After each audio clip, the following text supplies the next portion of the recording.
آسمان بھی تو ہے نا، یہ امریکہ، یہ وائٹ ہاؤس، یہ پینٹاگون، یہ جو ہے اسٹیٹ ڈپارٹمنٹ، یہ سب جو کیا ہے،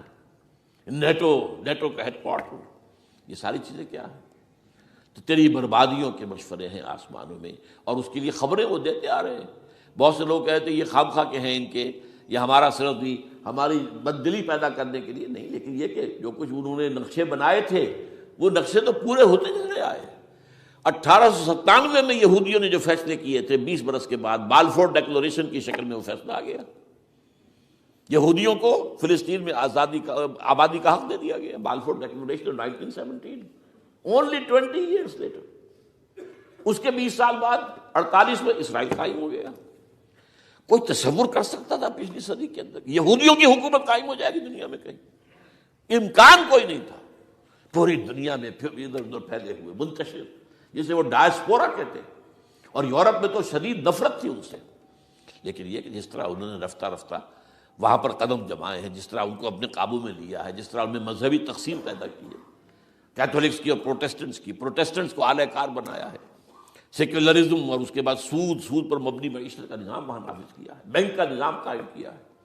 ای بنوک، ای فکر چالاک یہودیوں کا قائم کرنا ہے یہ بینک کا نظام، اور سب سے پہلا بینک انہوں نے انگلینڈ میں قائم کیا تھا۔ تو ان کی جو باتیں ہیں وہ تو پوری ہو رہی نظر آ رہی ہیں، ان کے نقشے جو ہیں ان کے سامنے آ رہے ہیں ہمارے۔ تو اس حوالے سے ہو سکتا ہے خاکم بدہن، اگر خدا نہ خواستہ یہ لکیر ختم ہو جائے، تب بھی ظاہر بات ہے زمین تو کوئی ختم نہیں ہو جائے گی، اللہ کی زمین ہے۔ کیا پاکستان نہ بنتا تو ہمارے ذمے نہیں تھا کہ اللہ کے دین کو دنیا میں قائم کرنے کی جد و جہد کرتے؟ وہ تو بحیثیت مسلمان ہمارا فرض ہے۔ کیا حضور اکثریت میں تھے عرب میں؟ وہ تو اقلیت میں بھی نہیں تھے، ایک آدمی تھا اللہ کا بندہ کھڑا ہوا ہے، جو جنہوں نے ایک مرتبہ حضور کی بات سنی ہے اور جا کر کہا ہے اپنی قوم، یا قومنا اجیبوا داعی اللہ، اے ہماری قوم کے لوگوں، اس اللہ کی طرف دعوت دینے والے کی پکار کو سنو، لبیک کہو۔ تو کوئی عجب نہیں، یہ جو اقبال نے الفاظ کہے ہیں، تو نہ مٹ جائے گا ایران کے مٹ جانے سے، نشے میں کو تعلق نہیں پیمانے سے، اور ہے آیا فتنہ تاتار کے افسانے سے، پاسباں مل گئے کعبے کو صنم خانے سے۔ تاتاریوں کے ہاتھوں کروڑوں مسلمان قتل ہوئے، اور پھر وہی تاتاری مسلمان ہو گئے۔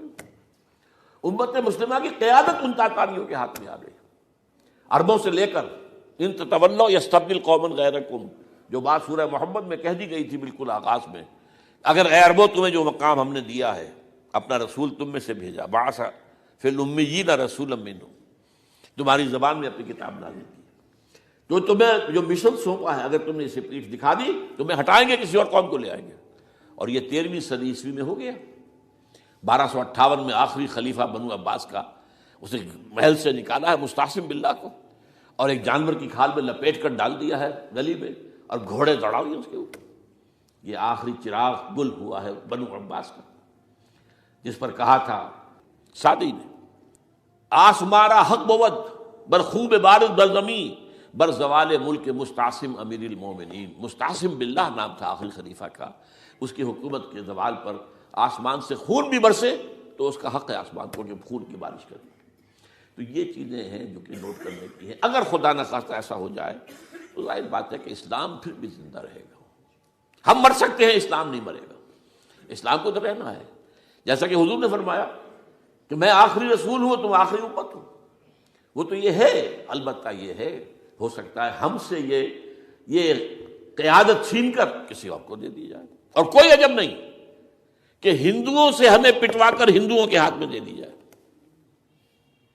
تاریخ کی میں مثال دے رہا ہوں، ہے یہاں فتنہ تاتار کے افسانے سے، پاسباں مل گئے کعبے کو صنم خانے سے۔ آخر ہندوستان میں 20 کروڑ مسلمان ہے کہ نہیں، بلکہ زیادہ ہے۔ آپ سوچئے اس ہندوستان کی سرزمین سے شیخ احمد دیدات پیدا ہوا تھا،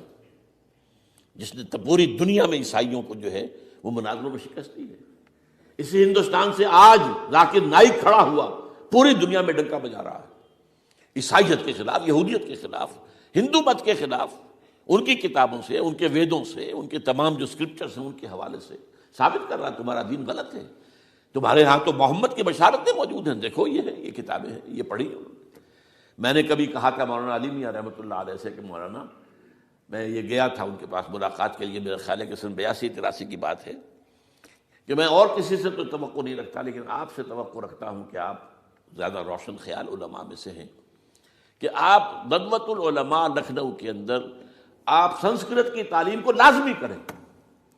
تاکہ آپ کے فارغ التحصیل لوگ نکلیں تو وہ پڑھ سکیں ویدوں کو کہ ویدوں میں کیا لکھا ہوا ہے، ہندو کے ذہن کو تو سمجھے کہ ہندو کا ذہن ہے کیا، اس کا فکر کیا ہے، اس کی سوچ کیا ہے، اس کے عقائد کیا ہیں، جو وہ ظاہر کر رہے ہیں وہی ہیں یا واقعی ان کی کتابوں میں کچھ اور ہے۔ آج ہمارا بھی ظاہر بات ہے کہ آج اسلام جو ہے، کوئی تازیوں کے جلوسوں سے کوئی اسلام کو پہچانے، یا جو پیروں کے مقبروں کے اوپر جو ہے صوفیہ کے جو عرس ہو رہے ہیں اس کے حوالے سے اسلام کو پہچانے گا تو کیا وہ صحیح اسلام کو پہچانے گا؟ اسی طریقے سے آپ کو ہندو مذہب کا ذہن جو ہے کیا ہے، تو وہ وعدہ کیا کہ ہاں آپ نے بہت اچھی بات کہی ہے۔ 2 سال کے بعد میری ملاقات وہاں ہوئی ایک کانفرنس میں، وہ بھی مضبوط ہے، میں بھی تھا شکاگو میں۔ میں نے پوچھا مولانا وہ آپ نے کیا؟ کہ میں تو بھول ہی گیا۔ یہ ہمارے علماء کا اصل میں معیار ہے، نئی بات کو جو ہے کوئی قبول کرنا ان کے لیے اتنا آسان نہیں۔ آج ذاکر نائک کر رہا ہے، ڈٹ کر کر رہا ہے، ان کے اسکرپچر سے، ان کے حوالوں سے، اپنشد سے، اور تمام جو ان کے جو ہیں ویدوں سے، تو یہ کام جو ہو رہا ہے۔ اسی طریقے سے یہ بھی بات میں آپ کو بتا دوں کہ میرے دورہ ترجمہ قرآن کی جس قدر پذیرائی بھارت میں ہو رہی ہے، پاکستان میں نہیں ہے۔ پاکستان میں تو میرے چینلز بند کر دیے گئے، مجھ پر بہت سے چینلز جو ہیں ان کا دروازہ بند ہے، پی ٹی وی میں تو میرا داخلہ ہی حرام ہے، اور باقی سب نے بند کر دیا گیا۔ ایک جو ہے ہمارے ہاں ایک مائنورٹی کمیونٹی ہے، وہ اتنی زوردار ہے، اور ظاہر بات ہے نیوسنس ویلیو اگر زیادہ ہے تو وہی چیز دنیا میں چلتی ہے۔ آپ کو معلوم ہے بند کرا دیا انہوں نے کچھ عرصے کے لیے، ذاکر کا پروگرام بھی ممبئی میں بند کرا دیا تھا لیکن وہاں تو کھل گیا،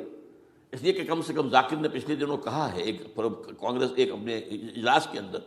اور یہ عجیب بات ہے، اس سے پہلے اس نے کبھی کوئی سیاسی بات نہیں کی، لیکن اس نے یہ بات کہی ہے کہ پہلے تو کہا جاتا تھا ہندوستان میں کہ مسلمان تعلیم حاصل نہیں کرتے، جاہل ہیں، اس لیے پیچھے رہ جاتے ہیں، اور آج جب مسلمان آگے آ گیا ہے تعلیم میں تو اب آئی ٹی کے میدان میں دروازہ بند کر دیا گیا مسلمانوں کا۔ یہ اس نے کھل کر کہا ہے، بامبے کی اسٹیج پر کہا ہے، لیکن اس نے یہ کہا کہ جو کچھ بھی ہے ہندوستان میں، لیکن ایک بات ہے کہ ہندوستان کی عدلیہ صحیح جگہ پر قائم ہے، اس کا مقام درست ہے۔ آپ سوچئے ہمارے ہاں اس کا تصور ہے کہ اس طریقے کی انکوائری کمیٹی آئے اور اس طرح کھل کر اس کا جو ہے لوگوں کے سامنے اس کو بیان بھی کر دیا جائے۔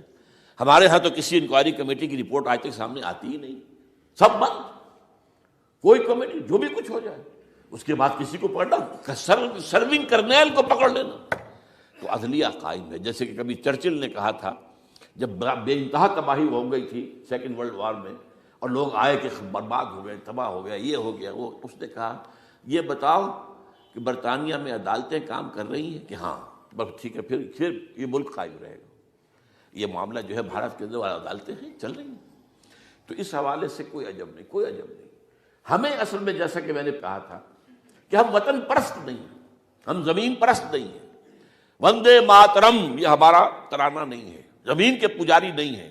ہمیں پاکستان سے محبت ہے اور پاکستان کا دفاع کریں گے۔ اور بڑے عمدہ بات ہے کہ اس موقع پر جو ہے تمام ہماری جو اپوزیشن پارٹیز ہیں وہ جا کر جمع ہو گئی ہیں، آل پارٹیز کانفرنس کے اندر یکجہتی کا ثبوت دیا ہے۔ یہ اسلام کے لیے ہونا چاہیے، صرف ایک خطہ زمین کے لیے نہیں۔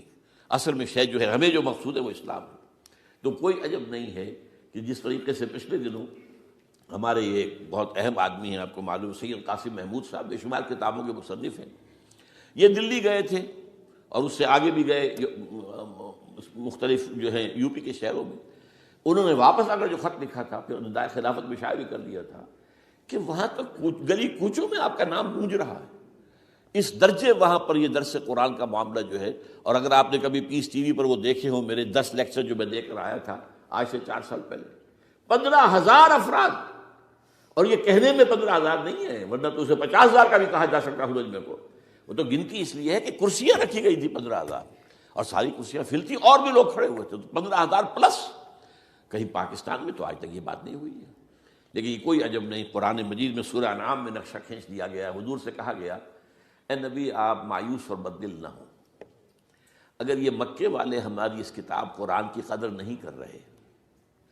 تو ہم نے ایک قوم کو تیار کر رکھا ہے جو اس کی ناشکری نہیں کریں گے، ناقدری نہیں کریں گے۔ ان یکفر بہا ہؤلاء، اگر یہ لوگ مکے والے آپ کی قوم اگر یہ کفران نعمت کرے گا قرآن کا، تو ہم نے ایک اور قوم کو تیار کر رکھا ہے، وَوَكَّلْنَا بِهَا قَوْمًا لَيْسُوا بِهَا بِكَافِرِينَ، وہ اس کی ناقدری نہیں کریں گے۔ اب دیکھ لیجئے معجزہ کیا ہوا، مدینے میں تو حضور کا قدم مبارک بھی نہیں پہنچا اور وہاں انقلاب آ گیا۔ آپ کے دو ادنا خادم، ادنا شاگرد گئے ہیں،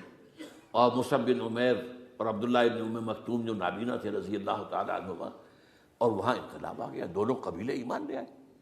ساری ان کی جو ٹاپ کی لیڈرشپ تھی ایمان لے آئی، اور وہ یثرب جو ہے مدینۃ النبی بن گیا،